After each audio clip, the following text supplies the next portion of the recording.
Mauro gently took her arm in his to guide her to the refreshment table. "You must be thirsty after your long carriage ride. Shall we have a drink on the terrace?" She stood her ground, looking up at the framed portraits of the Baric ancestors before he could direct her away. "Mauritius, my dear, I am looking for the portrait of your new wife, and it seems to be missing." "I have not had the opportunity to have her painted.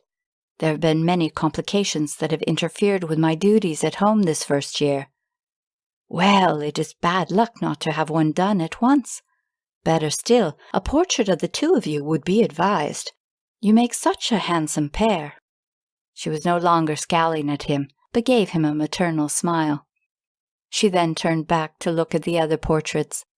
"I've not visited your castle since your father died," she commented.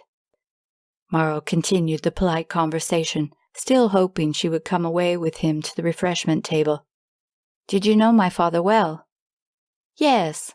Your father was a bit younger than my late husband, but of course they had grown up as neighbours together.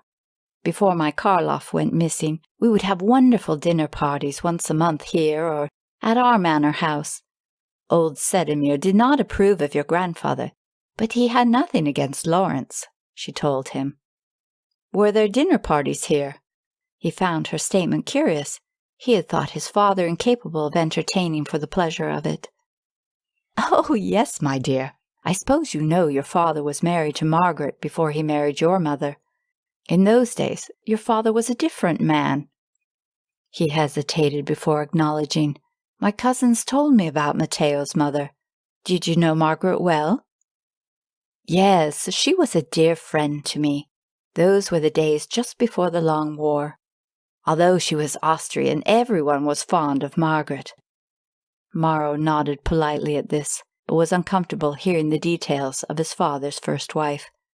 "She was a gentle woman, but had such a wicked sense of humour." Lady Eleonora smiled to herself at a memory she did not share.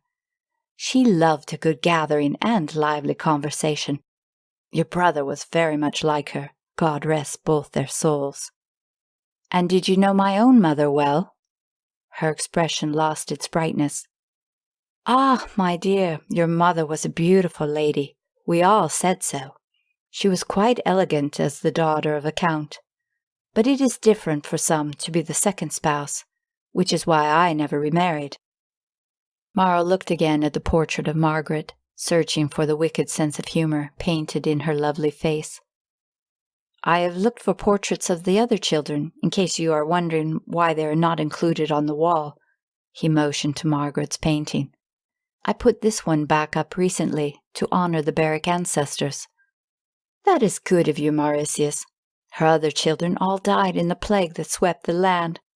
I recall it was a terrible spring, and we lost many, many friends during the sickness. Your brother was just a babe, but somehow he survived." She walked further down the collection and stopped in front of Lawrence Barrick's portrait. "I believe your father was away on some siege or something.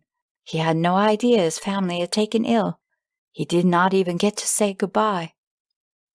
"I had not heard that story," Mauro said solemnly, looking at his father's happy appearance in the painting. "Yes, they had to call in a wet nurse for Matteo, a woman who had lost her own husband and baby in the plague. Your father never recovered his bright spirit after their passing, and he kept to the castle for a time. Then he suddenly married your mother." "I did not know it was so sudden," Mauro said, almost to himself. Lady Eleonora was silent for a moment. "Speaking of sudden, we are fortunate the storm has passed so quickly, Mauritius. I expect we shall have fine weather to sit outdoors on your lovely terrace tomorrow."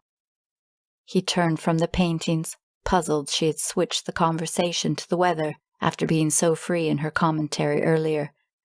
"Yes," he agreed, the way he did when there was nothing else to say. "It will be a fine evening." Gerald came towards them, bowed, and then cleared his throat to say, "My lord, if I may interrupt you for your assistance."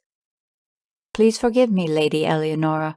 I believe I am wanted in the wine cellar for some last-minute choices. I shall send Adita to show you upstairs for you to refresh yourself before dinner." He bowed formally and she gestured her wigged head in return. He made a quick stop to talk to his faithful servant, who had been put in charge of the room arrangements for the ladies and their ladies' maids. He then followed Gerald through the servants' entrance, glad to have something new to think about instead of his dead, unhappy parents.